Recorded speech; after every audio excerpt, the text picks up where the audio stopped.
ایسا صاحب میرا ایک اور سوال ہے آپ سے، وہ یہ ہے کہ ہمارے معاشرے میں اکثر دیکھا ہے، ہم بچپن سے دیکھتے آئے ہیں بڑوں کو، جب پیر سید حضرات گھر آتے ہیں یا یہ ان کے سامنے تو پاؤں میں جھک جھک کے ملتے ہیں، پاؤں کو ہاتھ لگایا جاتا ہے کہ یہ جی بڑی معزز ہستی.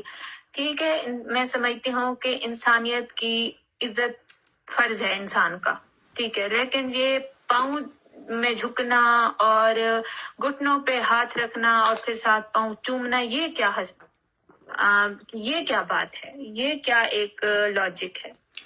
پیری مریدی جو ہے یہ حرام ہے، یہ منع ہے. ایسی پیری مریدی نام کی کوئی چیز اسلام میں نہیں ہے. یہ غلامی کی ایک شکل ہے، اور اللہ تعالیٰ نے غلامی سے منع کیا تھا، غلامی ختم کی تھی سورہ محمد میں. اور جب یہ ایک چیز ہی حرام ہے، غلط ہے، دین کے نام پہ اس کو کرنا حرام کہہ رہا ہوں. ویسے دنیا میں جو مرضی ہے کوئی کرے، یہ انڈین کلچر کا حصہ ہے، یہ پوری دنیا میں کہیں نہیں ہے.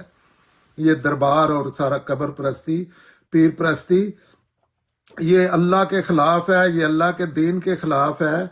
تو جب وہی پہلے والی بات، جب یہ بنا لیا ہے تو اس کے دوسری چیزیں جو ہے وہ تو مائنر رہ جاتی ہیں. ظاہر ہے جب آپ نے غلامی اختیار کر لی ہے اپنے جیسے بندے کی، تو اس کو آپ اس کے پاؤں چومیں گے، یہاں تک کہ اس کے جانور کے. جیسے شیعہ حضرات جو ہے وہ اپنے بچوں کو سب کو تعلیم دی جاتی ہے کہ وہ گھوڑا اتنا متبرک ہو گیا ہے نا. سم ٹائم میں نے خود پرسنلی جانتا ہوں کہ وہ لوگ گھوڑے کی لد اٹھا کے گھر لے جاتے ہیں. تو یہ بھی اسی سلسلے کی ایک چیز ہے. پیری مریدی جو ہے نا، یہ ایک لعنت ہے جس کا کم از کم اسلام یا انسانیت سے کوئی تعلق نہیں ہے.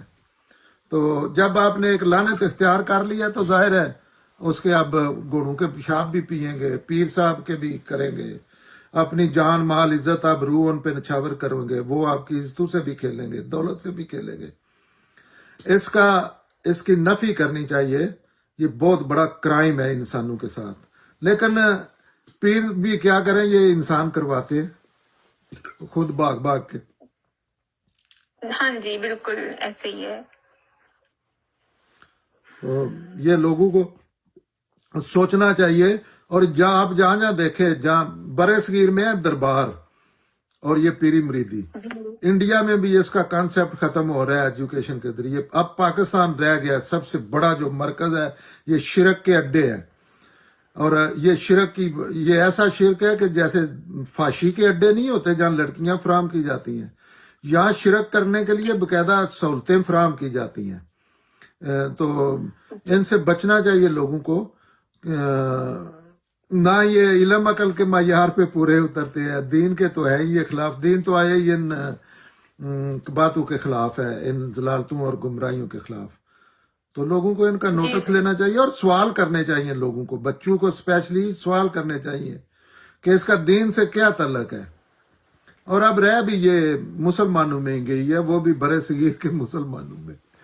تو اور جہاں جہاں آپ دیکھیں، جہاں جہاں یہ ہے وہاں بری حالت ہے انسانوں کی. جہاں جہاں مشکل کشا ہے نا، یہاں یہ شرک کے اڈے ہیں.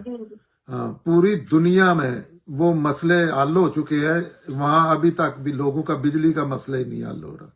بیسک میڈیکل وجہ کیا ہے کہ انسان علم اخلاق کی پستی میں گر چکے ہیں، کہیں پیری مریدی کی صورت میں، کہیں کربلا کی صورت میں، کہیں میلاد کی صورت میں، نے اپنے دین بنا لیے. جی بالکل.